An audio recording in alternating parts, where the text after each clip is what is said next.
ప్రభువా, నేను నిన్నెన్నడూ అలక్ష్యపరచను, చేయి విడువను అని చెప్పినంత మాత్రాన సరిపోతుందా?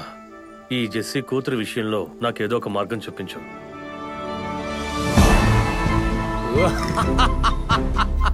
పర్వాలేదు కదే, ఇక మీద మనం ఒక్కళ్ళే పిలవక్కర్లేదు. ఇక మీద నువ్వే అవరాను అనరికి డ్రైవర్ కమ్ నర్స్.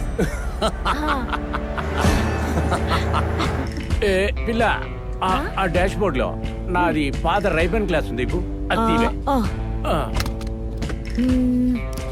ఉంది, ఇదిగోండి గ్లాస్.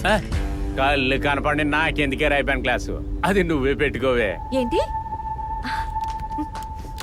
పెట్టుకున్నావా? పెట్టుకున్నావా?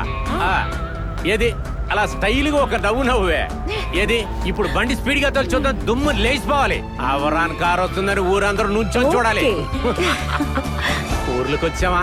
వచ్చాం. జనాలందరూ మనల్ని చూస్తూ నోరు వెలబెడుతున్నారా? అవునవును, చూస్తున్నారు. ఛే, ఆ డబుల్ బర్గానే తెచ్చుంటే పైకి 2 రౌండ్లు కాల్చేవాడినే. స్పీడ్ గా పోవే.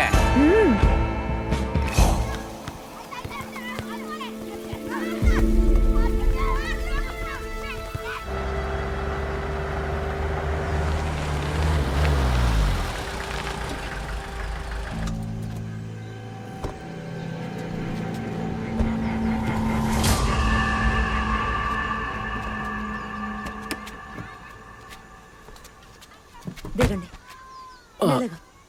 ఫాదర్ గారు ఎందుకు రమ్మని ఉంటారు?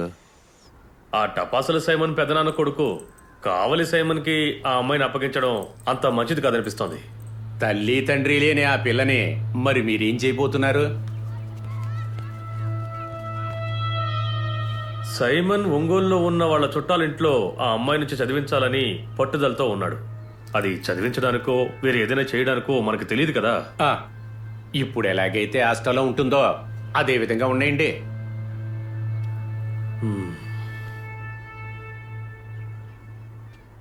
ఆ కావలి సైమను తన గ్యాంగు బయటే ఉన్నారు. ఇదంతా చూస్తుంటే నాకు ఒకే ఒక దారి తోస్తోంది.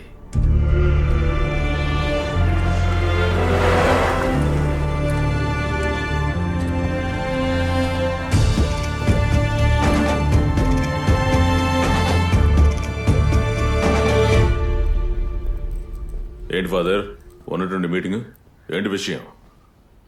ఇలా చూడు, జెస్సీ కూతురు విషయంలో మనం ఒక నిర్ణయానికి రావాలి.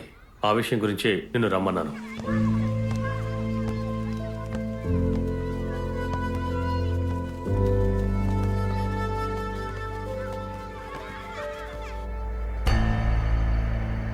అవన్నీ జరగవు ఫాదర్.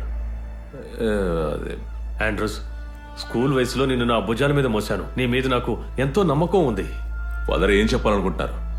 మీరేం చేస్తారు? అదీగాక వాళ్ళ నాన్నని నా చేతులతో ఇవన్నీ జరగవు.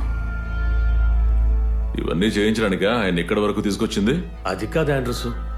అవరొచ్చు సార్, మీరేమీ చెప్పొద్దు, ఇవేవి జరగవు. అరే, ఆ అమ్మాయిని మీ ఇంటికి తీసుకువెళ్ళి ఇంట్లో పెట్టుకోమని చెప్పడం లేదు కదా. ఆ అమ్మాయి చదువు పూర్తయి ఉద్యోగానికి వెళ్లే వరకు కొంచెం బాధ్యత తీసుకోవాలి. ఒక సంరక్షకుడిగా, ఒక కేర్ టేకర్ గా ఉండాలి, అంతే చాలు.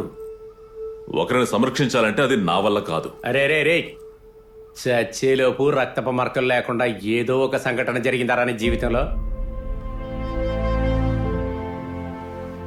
నువ్వు ముందు నిలబడితే ఈ సైమన్ మిగతా వాళ్ళు భయపడతారు.